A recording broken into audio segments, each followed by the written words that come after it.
रामकृष्ण हरी. गव्हाच्या कुरवडीसाठी 3 दिवस चांगले गहू भिजवून घेतले. गहू थोडेसे मिक्सरला काढले, त्याच्यामुळे कुरवडी एकदम पांढरी शुभ्र झाली.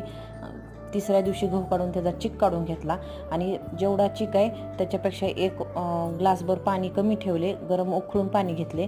त्या गरम पाण्यात हा चिक काय केला, चांगला घातला आणि हलवला. चाटून एकदम छान असा हलवून त्याचा कुरवड्यासाठी काय केलं, पीठ तयार करून घेतलं आणि त्यामध्ये थोडासा पापड खार आणि चवीनुसार मीठ घालून घेतलं. पापड खारमुळे कुरवडी एकदम खुसखुशीत आणि छान होते.